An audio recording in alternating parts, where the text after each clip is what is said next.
people think about how globalization affects their daily life? Let's start with what is globalization. The term globalization means international integration. It is a process through which the diverse world is unified into a single society. That means that globalization refers to the processes by which goods, services, capital, people, information, and ideas flow across national borders. Globalization led to new trade patterns and new production patterns. By new trade patterns, what I mean is that developing countries don't just send their raw materials to the West and get finished products in return, but they can become big time producers as well. And by new production patterns, I mean global product networks. Companies can locate different parts of their production, R&D, or marketing in different countries. Also, globalization led to new markets, uh, especially for growing global markets in service area. People can now offer and trade their expertise, their service globally. It can be from medical advice to software writing and coding to data processing or tax consultancy that could never really be traded before. So let's say you are a US taxpayer you are a US taxpayer in the United States, but you can get an Indian accountant who lives in India and remotely can be consulting to you on how to file your taxes. Globalization is a complex and controversial issue that has both advantages and disadvantages. Let's look at some of the main benefits and costs associated with the greater globalization of the world economy. So let's start with the advantage. Globalization helps countries by providing new jobs and skills for local people. It brings wealth and foreign currency to local economies when they buy local resources and services.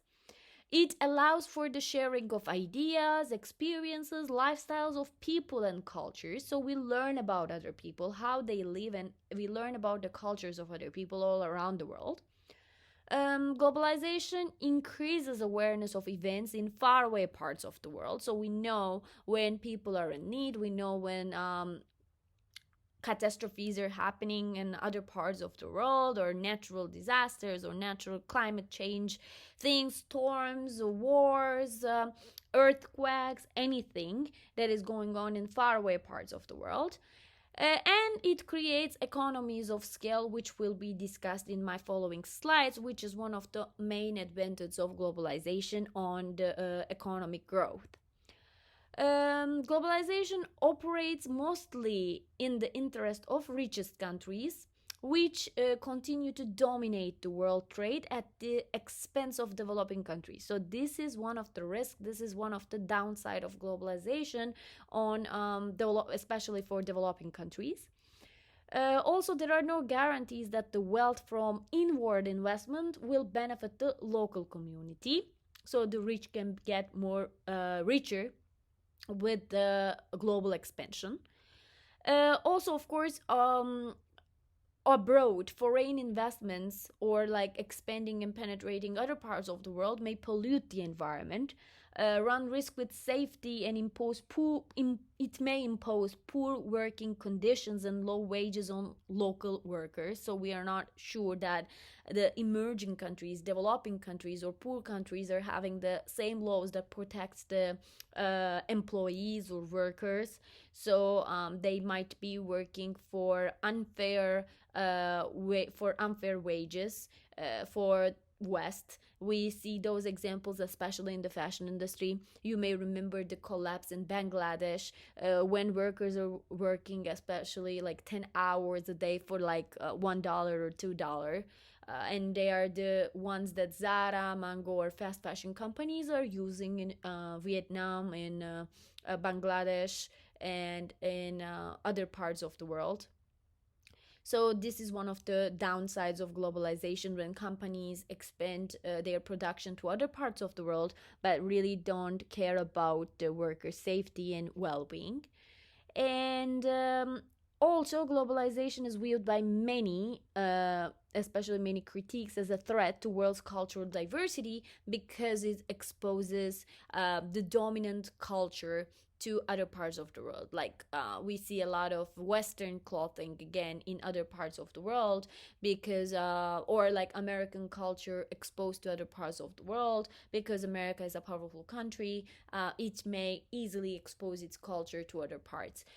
Same with fashion. We see a Western fashion going on all around the world. Everyone is now wearing the same types of clothing, but not their traditional clothing, because of the impact of Westernization and globalization. One of the biggest advantages of globalization is economies of scale. Globalization enables large companies to realize economies of scale that reduce costs and prices, which in turn supports further economic growth, although this can hurt many small businesses attempting to compete domestically. So, the official definition in microeconomics is that economies of scale refers to the cost advantages that companies obtain when they increase production. Therefore, their costs per unit decreases the more they produce. If you produce more, your fixed costs are spread out more units of output. If you are buying in larger quantities from suppliers, you are probably able to get better unit prices. So when you produce 10, your per unit item is $2. If you produce 50, your per unit is 1.50, and if you produce 100, your per unit cost is $1. This is what economies of scale is. Bigger is often cheaper. When you produce more, you are going to save money per unit of production. How it happens, how economies of scale do that? Production is increasingly specialized. Globalization enables goods to be produced in different parts of the world, as I said, in emerging countries for a cheaper labor cost. This greater specialization enables lower average costs and lower prices for consumers at the end.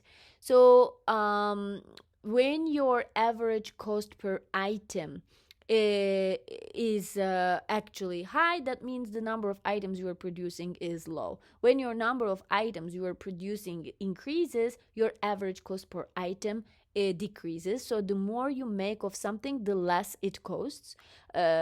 Walmart is unbeatable economies of scale. So you bulk the input, you spread the fixed cost, you have specialized people working for you, you have cheaper loans, and you have an improved process in order to get the advantage of economies of scale.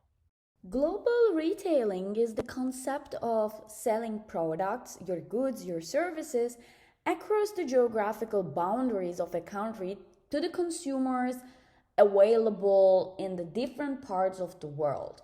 And the goal is to attain global presence and global recognition, and of course, to capture the opportunities in the potential overseas. For example, China's major cities have American stores, American restaurants like McDonald's, Starbucks, or even Kentucky Fried Chicken. What is glocal? Glocal is a relatively new term that is introduced into marketing. When I was a student, in our books, we didn't have this term. We didn't have global marketing also, or if we have, it was like very brief. But glocal was not a term that we were being taught. So, glocal is relating to the interconnection of global and local issues. So, it's relating to the tailoring of globally available products and services to local markets. This is its dictionary definition. Globalization concept comes from the Japanese word Toka Kuka, I hope I pronounce it right, which means global localization. It had referred to the adaptation of farming techniques to local conditions. And globalization became a buzzword when Japanese business adapted it in the 1980s. So, in other words, globalization is the practice of conducting business according to both local and global considerations. The term globalization first appeared, as I said, in the late 1980s publication of the Harvard Business Review. At a 1997 conference on globalization and indigenous culture, sociologist Roland Robertson stated that globalization means the simultaneity and the co-presence of both universalizing and particularizing tendencies. An example of globalization strategy is actually adopted by Yahoo. They have a portal that is used and viewed worldwide, but they have different versions of their website and their related services for different parts of for users who live in different parts of the world. Their content and language variations are in some 25 countries, including China, Russia, and Canada. And they also customize their content for different users. Same applies to Google. Google has different content and language variations in many countries, and they customize their content based on different countries' holidays and important events and so on. Globalization works best for companies which have decentralized authority. The cost to the companies increases as they cannot standardize products and projects, and different cultures have different needs and wants, which is highlighted in this challenge. An example of a company succeeding in creating new products for their emerging market is McDonald's. They have, for example, new rice meals in India and China.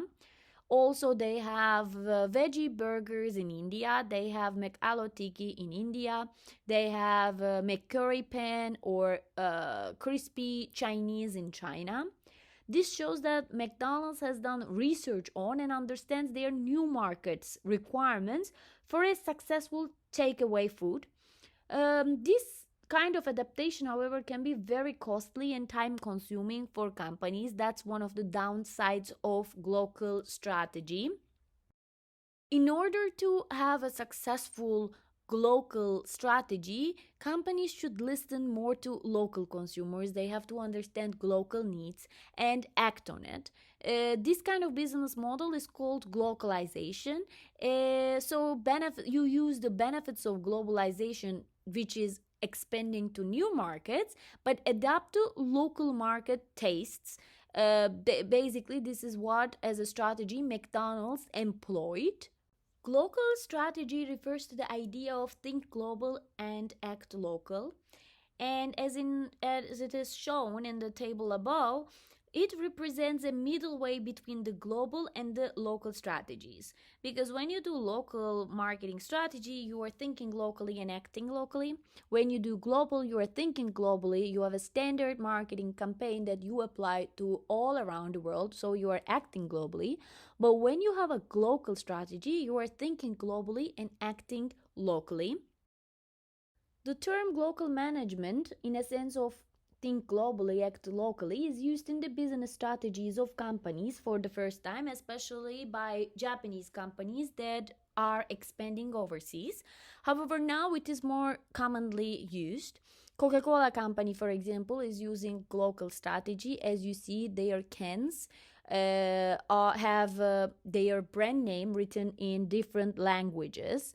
Also, in their advertising, they use different buildings, such as the Chinese buildings or the White House for America. We have the Kremlin Palace for Russia, different representative, like iconic buildings that were used in their advertising to show how they are adapting to these local countries, local cultures of these countries. Other examples of globalization is from Barbie in Middle East. They have, for example, hijabi Barbie because of the growing Muslim population in the world and the way their traditional way of dressing.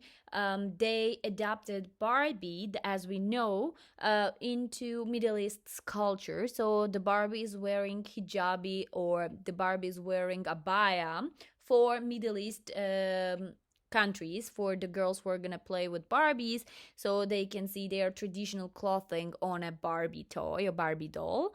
Also, in Lace chips in Thailand, they have different flavors that embrace Thailand cuisine. So the flavors of Lace chips are actually ranging from plain to seaweed, spicy Thai basil, and peppered beef.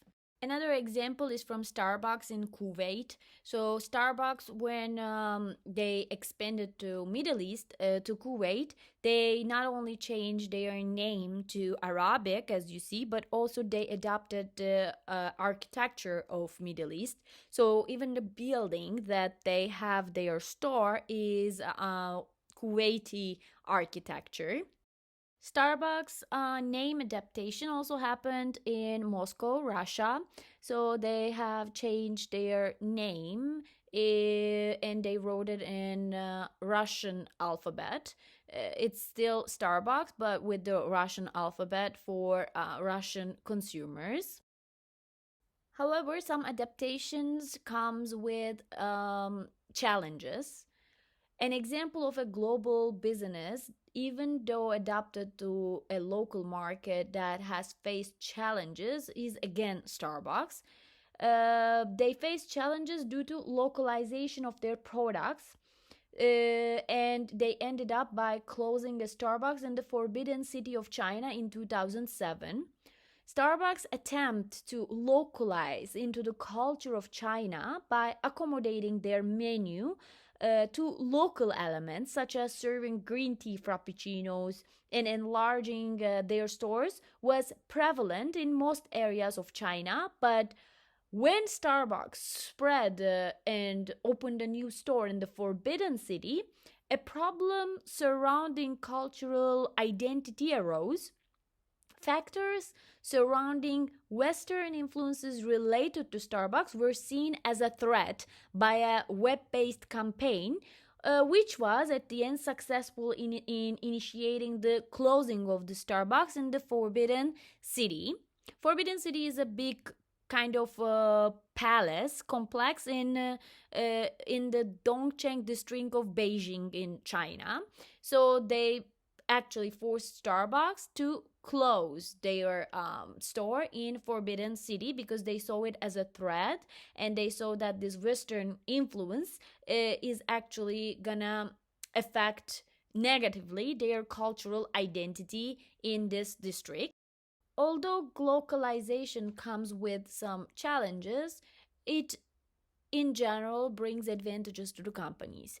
The CEO of Lululemon, Calvin McDonald, actually explained their success all around the world by saying that to be a great global company, you have to be a great local company because you have to touch people where they live. You have to understand their needs, you have to understand their culture, you have to understand what they are looking for.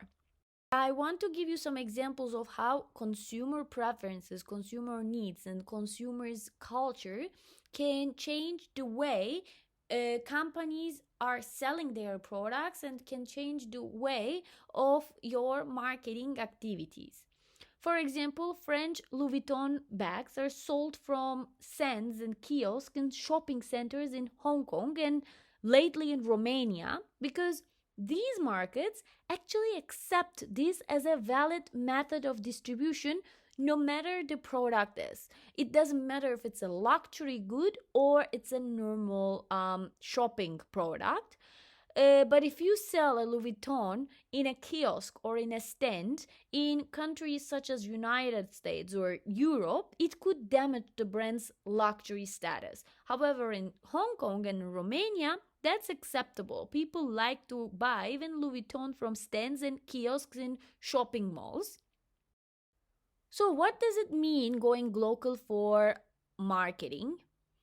Global consumers offer enormous opportunities for brands to break down their traditional market specific silos. Global ideas can be executed with local nuances across both product portfolios and media communication campaigns. We are seeing the same thing happen in the way people are searching, for example, for fashion online. As you know, I'm a fashion consumer behavior researcher. That's why I'm going to give you some examples on about fashion industry. A group of strategists and analysts and researchers who dig into Google data to uncover the human insights behind it explored more than 6 billion fashion searches that took place in the United States, in the UK, India, and France. It is found that in each of these countries there has been a sustained rise in searches for fashion items that originated in another country. For example, in India, where only 2.3% of the population is Christian, more people searched for Christmas fashion inspiration than for Diwali fashion, despite that Diwali is the biggest holiday of the year for India. Over in the UK, Khadi, a traditional Indian fabric, is among the top rising clothing surges. In the UK, the US, and French, kimonos, a robe that dates back to 15th century Japan, are rising alongside searches for local terms like dresses and robes. People are actually discovering new global styles on platforms like YouTube and then searching for ways to incorporate them into what they are already familiar with. In the UK, France, and India, respondents of the research spoke about experimenting with looks that mixed and match local styles with foreign touches. That's how, for example, in the fashion industry, you can use localization into your advantage if you're going to do business in apparel industry globally by adapting the local touch, by adapting the local cultural dress with matching with your global products. So you can do a mix and match kind of strategy, but both incorporating local preferences, local cultural dress with your global standardized production. So it will be a combination of Western clothing with local touch. How brands stay globally and locally relevant. Number one strategy is globalization. I gave you all the examples about how globalization strategy works, and it is the number one strategy for brands to stay globally and locally relevant. To succeed at globalization, big brands adapt their global products to fit a local market, and some others even create new products from scratch with only the local market in mind. An example of this is KitKat. They have the green tea flavor KitKat from Japan, for example. They produce it for Asian market, especially for Japan. A good globalization strategy considers transcreation. Transcreation is the means that will finally make all of your global ideas come to life by adjusting your message, which means your language, and making it meaningful for the local consumers. So you adjust your message by changing the language that you are using. You adjust it to the culture that you are trying to do business, that you are trying the culture of the people that you are trying to change, and you adjust the emotion because each emotion can be experienced differently in different cultures. So you are also being culturally sensitive, not to offend any of the cultural norms and values in that country. Also, you adopt the right language, you adopt the language of the country that you are doing business. So transcreation happens as an intersection of adjusting your language, culture, and emotion to the local market. The second strategy is humanized consistent message. How you humanize your communication campaign. Okay, the answer is a great marketing approach speaks to the world, but most importantly, it speaks to humans, right? So consumers are getting more knowledgeable, more aware of their decisions, and therefore more demanding. Successful global brands acknowledge this and take it into account to create a clear message with a purpose based on universal human interests and values. Having a humanized message and preparing a humanized message beforehand will guarantee that your brand is able to translate well into other cultures while remaining consistent across all the markets that you are doing business. Therefore, you need to think your message, your main USP, your slogans, your taglines very carefully beforehand before you start selling and expanding to guarantee a success in other cultures and also in the market that you start your business. Besides being consistent and human, another important factor that your company needs to consider is to be locally relevant at all times. You need to understand specific regional needs, dreams, and beliefs. You need to go out there and take the time to get to know the people and their culture to truly connect with them and live up to the local market expectations. Local market sensitivity is very important. You need the proper sensitivity to the local market on your content, on your message, how you speak to them, the word selection, the character, spokespeople selection, the relevant stories that you create around your communication. All of these are so important in order to be relevant for these people and in order to get their attention, get their respect, get their admiration to be successful in that market. The fourth strategy to be globally and locally relevant is to have decentralized teams. I told you that McDonald's is successful in global strategy because they have decentralized authority. Let's understand the difference between centralized and decentralized workplace and marketing strategies in order to understand better what decentralizing means. In centralized organizational structures, decisions are made at the top and communicated down through the layers. Middle and lower level managers do make decisions, however, they usually are limited to determining how to implement the orders handed down to them. In decentralized structures, actually the decisions are made in an exact opposite way. Lower level managers and even frontline employees have the ability to make strategic decisions for themselves, and their work groups and information on their decision is reported to higher levels of management. While some multinational companies have a main team that creates everything in a centralized way, many others choose to give more power to their local teams, allowing them to manage their own marketing decisions and budgets. This tactic considers using local professionals that can help you transmit your message correctly without losing anything that your brand is and wants to convey. Franchise organizations provide an ideal example of a decentralized structure. Franchise companies control most product development and marketing decisions at the top, but they give franchise owners a great deal of independence in running their individual stores. Companies with a wide geographical reach also can benefit from a decentralized structure, such as McDonald's. Large multinational companies, again like Coca-Cola Company, for example, often include redundant executive positions for each region or country, rather than allowing a single executive team to make decisions across all divisions.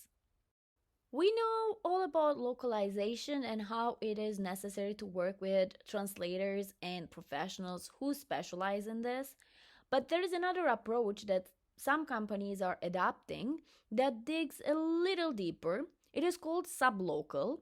Sublocalization refers to the consideration of working with professionals that not only have a full domain of the target language, but also know all about the culture, that have expertise on the subject, on the geographical area, and the product they are working with. However, sublocalization is a little bit challenging for companies, especially Western companies. Employers headquartered in North America face significant challenges in staffing their operations and go with the sub-localization, especially in emerging markets. As you see on the slide, I have a survey result from Mercer's HR and Mobility Challenges of Emerging Market survey. The challenges varied somewhat as between managing local nationals and managing expatriated employees. Nearly 6 in 10 participating employers surveyed, 59% cite scarcity of local employees with required technical skills as the most critical HR challenge in emerging markets.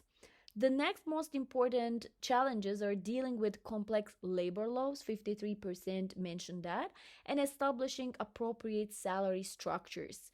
That is also cited by the 51% of employers as a challenge that they face with sub-localization.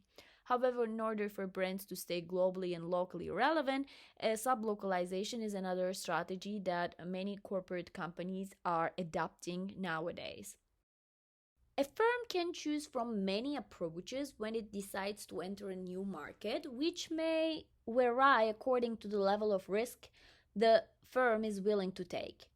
Many firms actually follow a progression in which they begin with less risky strategies to enter their first foreign markets and move to increasingly risky strategies as they gain confidence in their abilities and more control over their operations. The first strategy is exporting.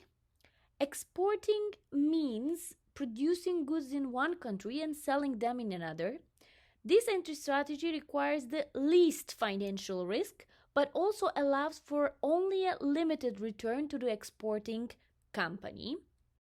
Franchising is a contractual agreement between a firm, the franchisor, which is the firm, and another firm or individual, which is the franchisee.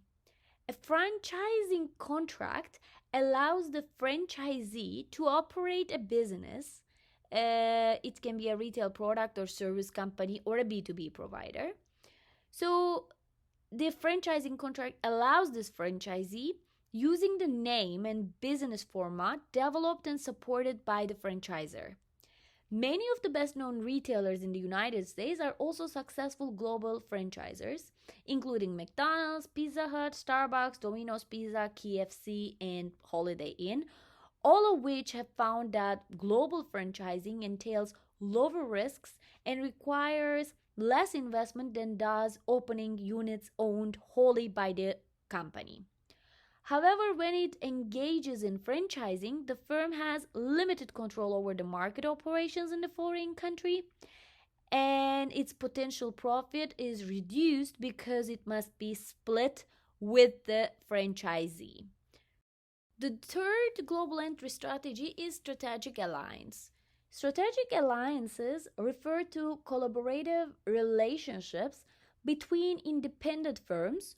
Although the partnering firms do not create an equity partnership, that means that they do not invest in one another. Therefore, for example, when Cisco Systems of San Jose, California, and Tata Consultancy Services of Mumbai, India entered into strategic alliance, they both continued to develop market-ready infrastructure and network solutions for customers, but they relied on each other to provide the training and skills that one or the other might have lacked. The fourth strategy is joint venture. A joint venture is formed when a firm entering a market pools its resources with those of a local firm. As a consequence, ownership, control, and profits are shared. In addition to sharing financial burdens, a local partner offers the foreign entrant greater understanding of the market and access to resources such as the vendors in real estate. The fifth global entry strategy is direct investment. Direct investment requires a firm to maintain 100% of ownership of its plants, operation facilities, and offices in a foreign country, often through the formation of wholly owned subsidiaries. This entry strategy requires the highest level of investment and exposes the firm to significant risks, including the loss of its operating and initial investments. The computer maker brand Lenovo started in China, but it has expanded its operations ever since. In addition to purchasing IBM's PC division and Motorola's handset business unit, it established parallel headquarters in both Beijing and North Carolina. When it entered Brazil, it quickly established separate manufacturing plants to keep its costs low. If you have any questions about this module, please do not hesitate to contact me.